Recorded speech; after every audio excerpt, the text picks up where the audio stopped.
com especial alegria que hoje pela primeira vez eu compartilho com os irmãos o tema ao qual eu me dediquei por 3 anos estudando para concluir a faculdade de teologia. E esse tema é especial demais para mim porque ele marca uma virada na minha espiritualidade. Ele marca um momento para mim, do momento no qual eu passo a perceber Deus de uma maneira diferente. E eu peço que cada um de vocês essa noite consiga perceber, apesar de nosso tempo ser limitado, apesar de mim, um pouquinho do Deus que se manifesta nas coisas simples a cada dia. Jeremias capítulo 7. Diz assim a palavra do Senhor. Palavra que da parte do Senhor foi dita a Jeremias: põe-te à porta da casa do Senhor e proclama ali esta palavra e diz: ouvi a palavra do Senhor, todos de Judá, vós os que entrais por essas portas para adorardes ao Senhor. Assim diz o Senhor dos exércitos, o Deus de Israel: emendai os vossos caminhos e as vossas obras, e eu vos farei habitar neste lugar. Não confieis em falsas palavras, dizendo: templo do Senhor, templo do Senhor, templo do Senhor é este.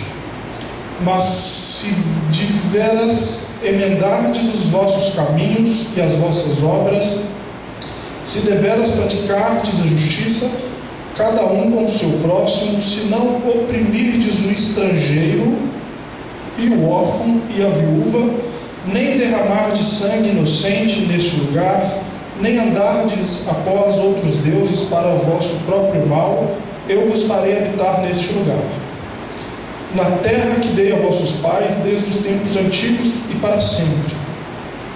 Eis que vós confiais em falsas palavras, que nada vos aproveitam. O que é isso?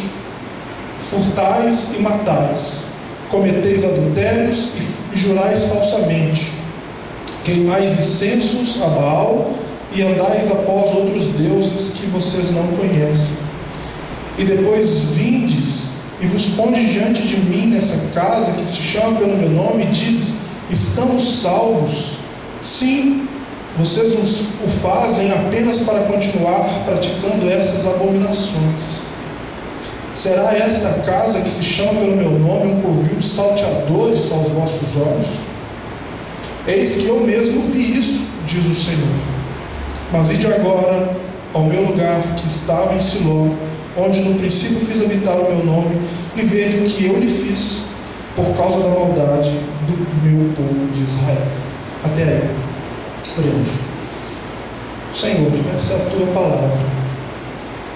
Eu te peço, Senhor, que o Senhor faça ela viva aqui essa noite e que ela seja transformadora no meio do teu povo. Amém.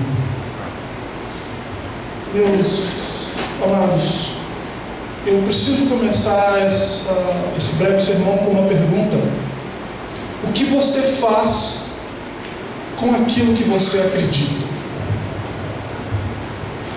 Aquilo que você acredita faz com que você se mova ou te deixa confortável o suficiente para que você fique estagnado no seu lugar?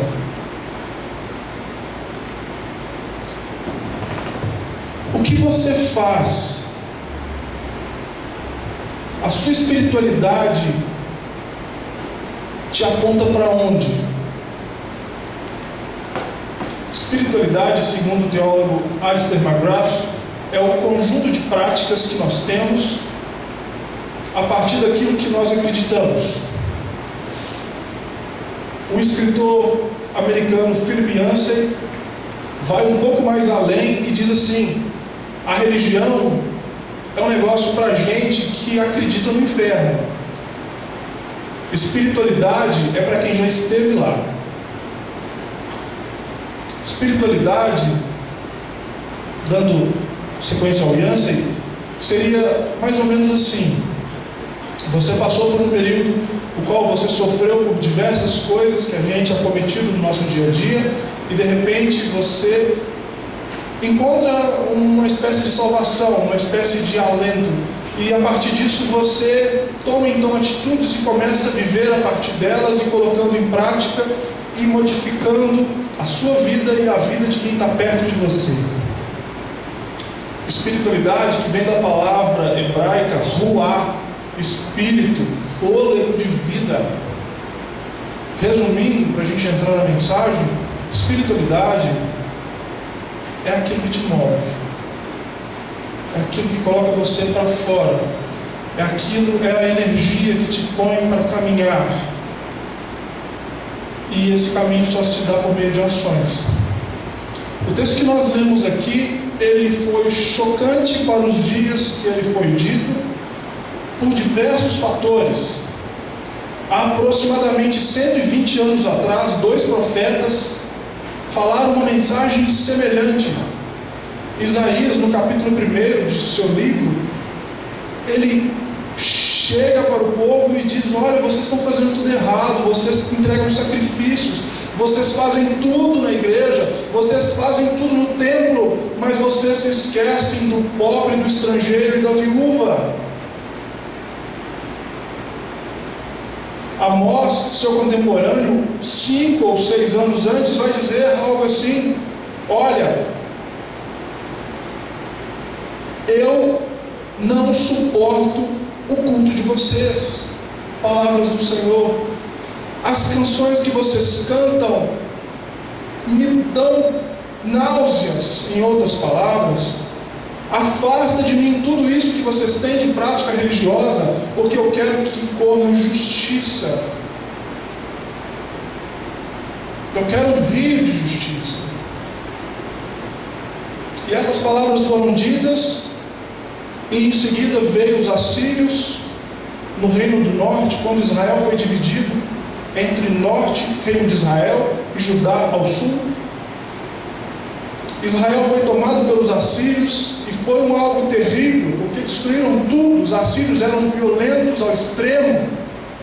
O Salmo 78, a partir do Salmo 78, verso 60, se eu não estou enganado, ele vai falar da tristeza, do luto nacional, mediante ao que aconteceu.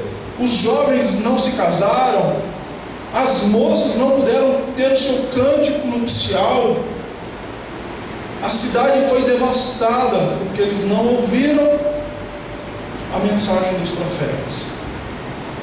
As pessoas costumam falar que vem da Grécia o pai da historiografia, e eu, como historiador, gosto de olhar para os profetas e falar que o verdadeiro historiador começou com os profetas, porque o profeta é aquele cara que está no presente, olhando para a situação, e ele então rememora o passado, ele busca lá do passado as coisas que já aconteceram para falar assim: olha, o nosso futuro vai ser este. Futuro não de uma maneira mística, não de uma maneira adivinhadora, mas é porque o profeta olhava e falava assim: olha, nós fizemos isso lá atrás e deu errado, estamos fazendo de novo e vai dar errado de novo.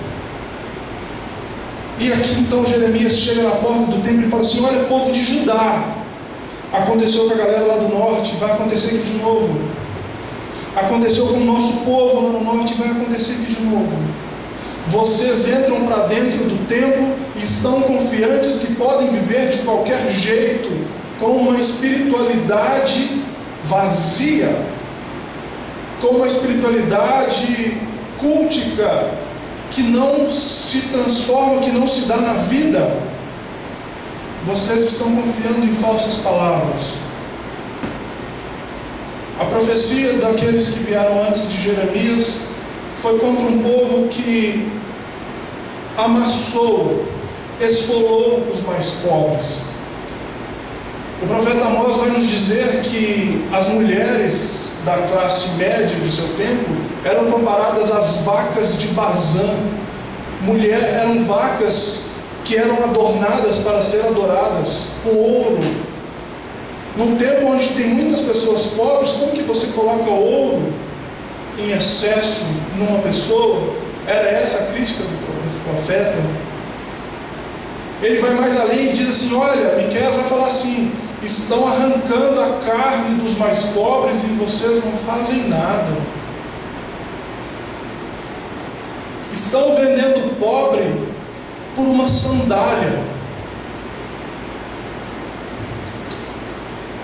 E então, Isaías, ainda nos seus dias, lá atrás, bem antes de Jeremias, vai falar assim: Deus fala assim: olha, aprendam a fazer o bem, vem, vamos conversar. Eles não fizeram. Nos dias de Jeremias, quando essas coisas estavam acontecendo, as coisas pioraram.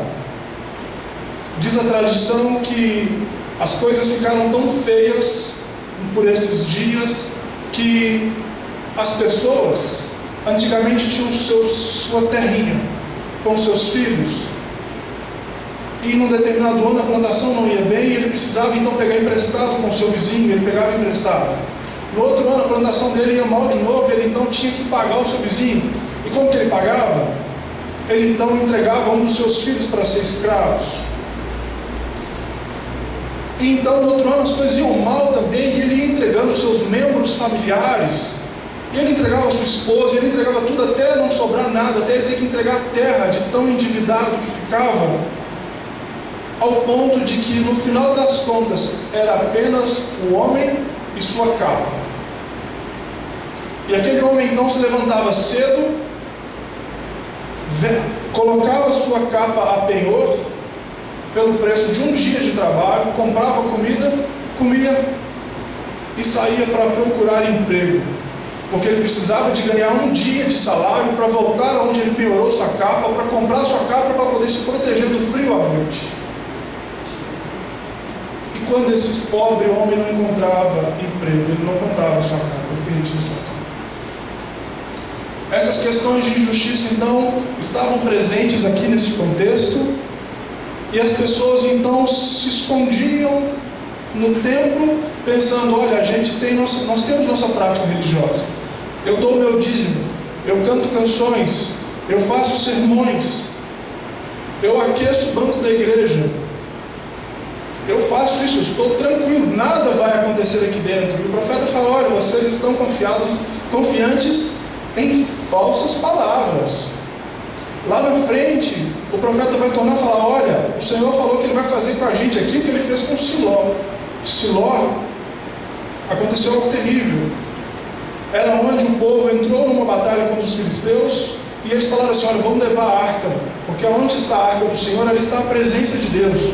E eles foram derrotados, a arca foi tomada, e o povo sofreu uma derrota com a presença do Senhor simbolizada na arca. E aqui então, meus irmãos, Jeremias então aponta a partir do versículo 5 desse texto que tem conserto, mas o conserto só se daria se as práticas religiosas, não tinham problema com as práticas religiosas, elas estavam ok, mas o pessoal estava se esquecendo de uma parte importante, que era o cuidado das pessoas. Jeremias então aponta através de Deus falando em Jeremias, falando assim: olha, vocês têm que se preocupar com o pobre, com o estrangeiro, com a viúva, com o órfão, vocês têm que cuidar dos mais frágeis. Por que o estrangeiro? O estrangeiro é aquele que chega na terra e não tem posses, é aquele que chega e vai trabalhar pelo menor salário, é aquele que pega o que tem. Pensemos numa sociedade agrária, onde os únicos empregos são no campo. Quem não tem terra, eu já morei no interior, eu posso falar isso, quem não tem terra, trabalha para os outros e trabalha a pagas pequenas. Eu trabalhei no interior, plantando café, e naquela época se pagava R$7 por dia de trabalho. Façam as contas e pensem se você conseguiria sustentar a sua casa 6 dias da semana trabalhando assim. O estrangeiro então é aquele que não tem posse. O órfão é aquele que não tem ninguém para brigar por ele, ninguém para instruí-lo, não tem ninguém para lhe deixar uma herança para que ele possa viver. A viúva é aquela pessoa que não tem condições de trabalhar. Uma mulher, quando ficava viúva nessa cultura, ela sofria muito, porque quem trabalhava era o homem. Ela precisava de um marido ou de um filho que lhe ajudasse. Lembremos da sogra de Ruth, quando chegou numa situação desesperadora, ela virou para as noras e falou assim: olha, eu não tenho marido e eu não tenho filhos, cada um por si, vamos embora, vocês ainda podem se casar, vocês ainda têm chances, eu não, estou velha. Porque a situação era essa. E então o profeta está falando assim: vocês estão deixando de cuidar dos frágeis da sociedade. Quem são os frágeis da sociedade dos nossos dias?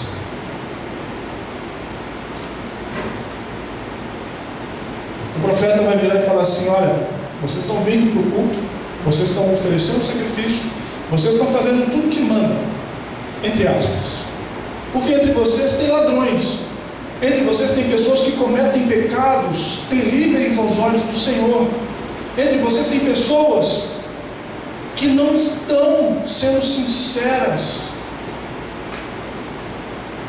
entre vocês tem assassinos, tem pessoas que estão traindo seus compromissos feitos de casamento, entre vocês tem pessoas que não estão seguindo a vontade do Senhor. Essas pessoas que ouviram então, certamente estavam como nós nos nossos dias, ouvindo mais uma mensagem, porque no versículo 16 diz o texto que o profeta foi instruído para parar de orar, porque Deus ia sim dar cabo àquele povo, eles iam ser levados e foram levados para o cativeiro babilônico. O versículo 11 desse texto, ele vai nos apontar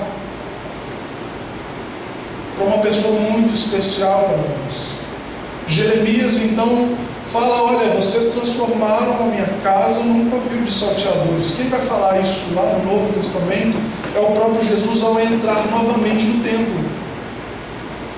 Novamente Jesus identifica, 600 anos depois, o mesmo problema acontecendo, as mesmas questões sendo ignoradas pela igreja.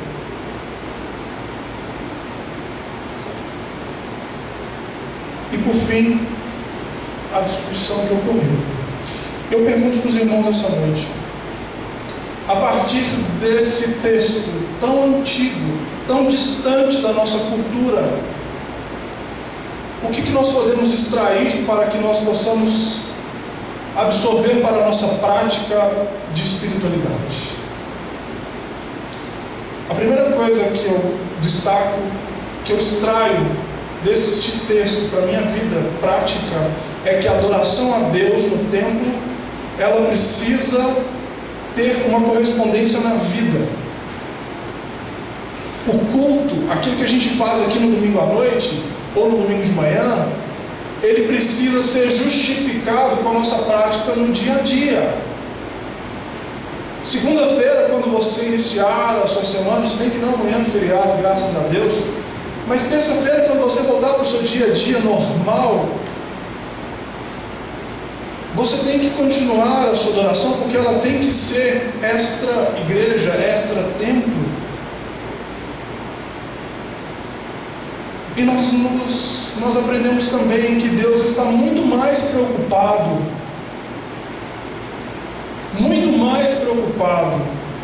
com o pobre, com o miserável, com o mendigo, com o doente, com o sofredor, com o perseguido, com o oprimido da sociedade, do que com os nossos dízimos e ofertas, do que com o nosso canto, do que com nossa pregação.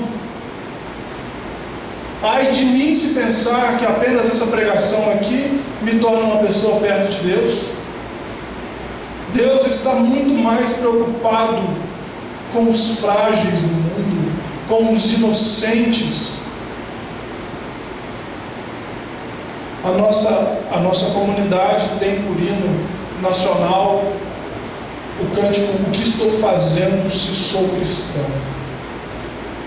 Eu vou tentar lembrar aqui os 4 primeiros versos, e é mais ou menos assim: o que estou fazendo, se sou cristão, se Cristo me deu o seu perdão.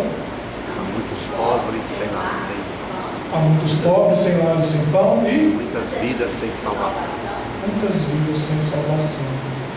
Essa igreja, ela nasce quando se torna IPU, e até anteriormente, eu não posso dizer quando, mas essa igreja, ela vem com essa ideia de que salvação e alimentação do faminto são coisas que não se separam.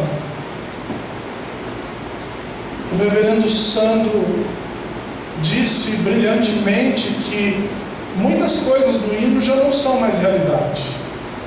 Muitas coisas do hino já foram superadas. Nós vivemos em relativa democracia. Contudo, ainda tem pessoas que carecem dessas coisas. Ainda tem pessoas que carecem de pão. Ainda tem pessoas que carecem de justiça, de igualdade. Ainda tem pessoas carentes em nosso país. Madre Teresa de Calcutá, uma vez, quando perguntada sobre o que ela mudaria na igreja, ela respondeu: eu mudaria a mim mesma. Ela tinha plena consciência de que a mudança que estava faltando no mundo começava dentro dela mesma. E mudanças como essas são perspectivas, são direções de espiritualidade que a gente começa a desenvolver aqui dentro e leva lá para fora, porque Deus é grande demais para caber dentro dessas 4 paredes. Deus é grande demais para caber em muito lugar que a gente fala que Ele só cabe ali. E aqueles que estão precisando dEle, como bem disse Jesus, os pobres vocês sempre terão entre vós.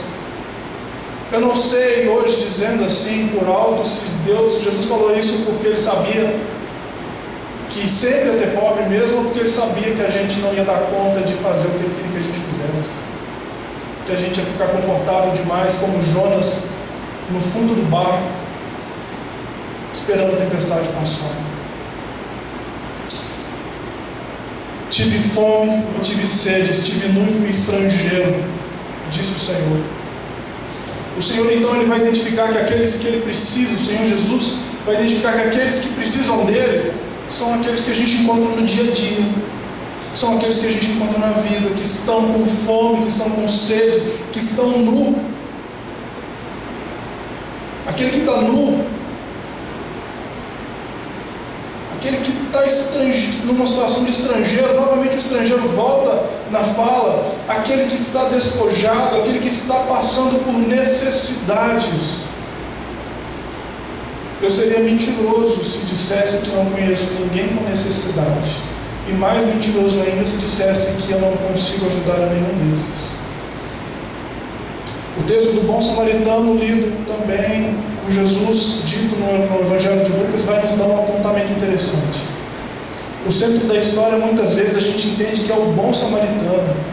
Realmente, ele foi a pessoa que fez a coisa certa. Mas o centro da história é o homem que está caído no chão, nu, porque ele foi roubado, e as roupas também lhe foram tomadas. Quando o homem está nu, caído, sem poder falar, sem poder dizer algo, as pessoas que passaram perto dele não é que passaram porque ele estava pelado, não é porque ele estava machucado, não é porque ele não queriam se envolver, foi porque elas não se identificaram com ele. Porque quando se ele tivesse vestido, ele estaria vestido como um judeu, e talvez aqueles que passaram teriam atendido a ele. As pessoas que passaram perto dele falaram assim: olha, não é comigo, não é da minha gente, não canta minha música, não vai na minha igreja, não professa o mesmo Deus que eu não tenho nada com ele. Essa omissão é que a gente precisa superar, se quisermos viver uma espiritualidade que responda a essa denúncia profética. Amar a Deus e amar ao próximo foram inquiridos por um doutor da lei a Jesus. E ele, querendo se justificar: como é que eu vou herdar a vida eterna? Ele falou assim: olha, o que está escrito na Bíblia? O que está escrito na palavra, meu filho? E ele mesmo responde: olha, eu vou ter que amar Deus com todo o meu coração, com todo o meu entendimento, e vou ter que amar o próximo. Ele pergunta assim: tá certo? E ele tentando sair, se justificar, falar assim: até onde eu tenho que ir? Ele pergunta assim: quem é meu próximo? E Jesus então responde através dessa parábola, e ele vira e fala assim: olha, se você entendeu, meu amigo, vai e faz o mesmo. O próximo que você tem que amar é todo aquele que não se parece com você, é todo aquele outro que não é você. Uma espiritualidade profética que realmente vai nos deixar conforme Deus espera de nós é fazermos o que estamos fazendo aqui, com certeza, mas irmos além. É uma justiça social que é cobrada de nós através das Escrituras, de ponta a ponta. Muitas vezes eu reconheço dentro de mim que a palavra ação social está desgastada. A ação social geralmente é um departamento dentro da igreja. Mas eu quero convidar os irmãos essa noite a pensar a ação social não como um departamento, mas como uma missão da igreja. A igreja não faz ação social, a igreja faz ação missionária. Porque o Evangelho tem que ir de uma maneira completa às pessoas. Não é só aceitar a Jesus, é aceitar Jesus e matar a fome dele, é colocar ele numa situação que ele vai poder caminhar com as próprias pernas para um mundo mais igual, é trabalhar nas várias instâncias deste país para construir um país mais igual, mais justo. Isso não é ação social, isso é ação missionária. Nós tivemos aqui o irmão Jorge Barro, que eu errei o nome dele 5 vezes chamando ele de João de Barro, mas ele sabiamente, com alegria, me respondeu. Então o Jorge Barro falou: olha, nós precisamos de uma teologia da missão integral na igreja. E a teologia da missão integral, ela tem um slogan: o evangelho todo ao homem todo. Certa vez o pastor Caio Fábio, numa palestra na FAT, ele contou a história de um outro pastor. Certo pastor, então, segundo o irmão Caio Fábio, saiu para fazer evangelismo de rua. E nesse evangelismo de rua, ele se encontrou com uma prostituta e chegou para ela e falou: Jesus quer salvar a sua alma. Ela respondeu para ele: os homens querem o meu corpo, Jesus quer minha alma, mas quem me quer por completa? Quem me quer em todas as minhas necessidades? Aquele pastor então se virou, pediu desculpas e voltou para casa, porque ele naquele momento não tinha resposta. A missão integral então, meus irmãos, que vai nascer dessa denúncia profética, a missão integral então vai nos propor. E eu proponho essa noite uma espiritualidade embasada na missão integral para a igreja. Ela vai nos propor que nós levemos não apenas uma mensagem, mas uma mensagem completa. Não apenas Deus, mas Deus completo. Porque Deus não é só ausência de salvação futura, mas é salvação presente em todas as instâncias da nossa vida.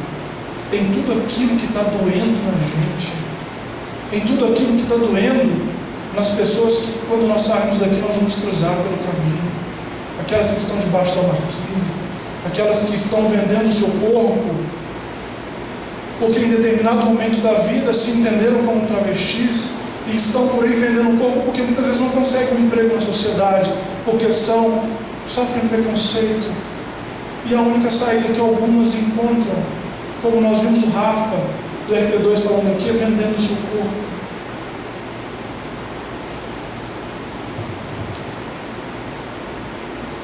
A coisa é tão séria que Tiago, irmão de Jesus, lá na frente, bem lá no finalzinho da sua Bíblia, ele vai retomar o assunto falando assim: olha, a religião pura e agradável a Deus é visitar os pobres, os órfãos e a viúva, e se manter incontaminado nesse mundo. O tema então do necessitado, do frágil, ele está de ponta a ponta na Bíblia.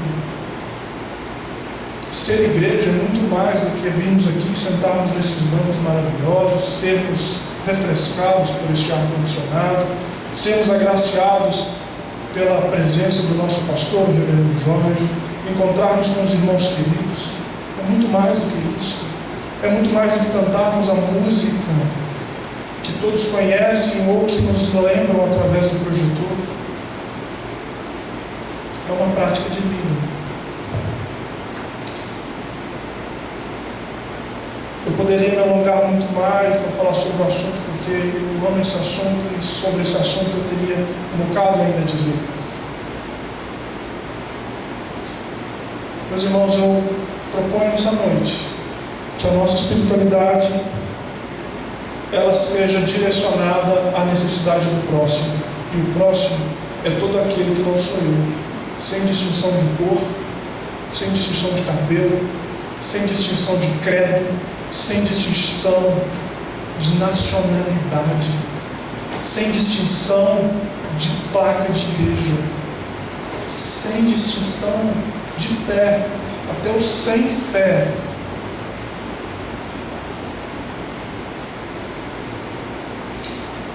Eu deixo aqui uma fala que eu escrevi na minha monografia para que os irmãos reflitam e encerram.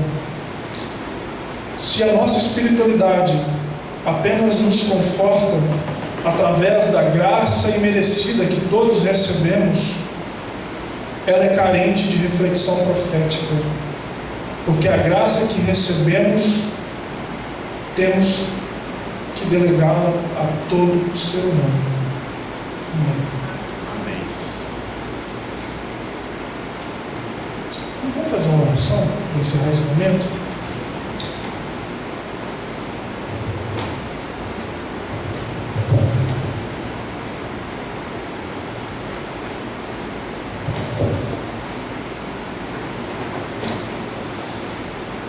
Senhor Deus, quem somos nós, Senhor, sem o Senhor? Quem somos nós, ó Deus, se não fosse o Senhor? Ai de nós se o Senhor tirasse a sua mão de nós, ó Deus, por um momento sequer. Deus, que nós possamos, Deus, viver de verdade aquilo que a Tua Palavra diz, aquilo que a Tua Palavra, Senhor, nos orienta a fazer. Que sejamos muito mais do que meros religiosos, Senhor.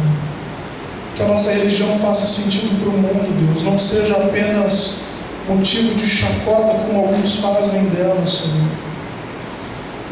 Deus, que a nossa religião faça sentido, Deus, para o mundo, para as pessoas que estão precisando do Senhor, para as pessoas que estão carentes, ó Pai, de um afago, de um abraço, que estão carentes de pão, que estão carentes de justiça, Senhor, que estão carentes de igualdade.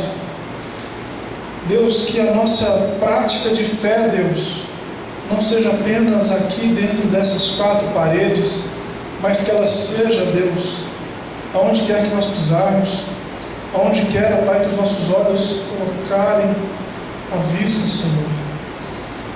Senhor, que o Senhor perdoe a cada um de nós, ó Deus, pelas vezes que nós somos menos comprometidos com a Tua Palavra, menos comprometidos, ó Pai, com aquilo, Senhor, que o Senhor tem para nós, com a nossa missão aqui nessa terra, Senhor, que é muito mais do que ser servido, Deus. A nossa missão aqui é servir, ó Pai, e ajudar o Senhor a implantar o Seu reino, Deus, reino que é Seu e não nosso, Deus. Deus, que através da nossa vida, através das nossas ações, ó Pai, a nossa cidade, Deus, seja um lugar melhor, seja uma cidade melhor para se viver, uma cidade mais justa, mais amorosa, que haja paz, ó Pai. Transforma, Deus, a nossa cidade através da nossa igreja, Deus, apesar das nossas dificuldades, apesar das nossas falhas, apesar das nossas escolhas, Deus, que muitas vezes não é a escolha do Senhor.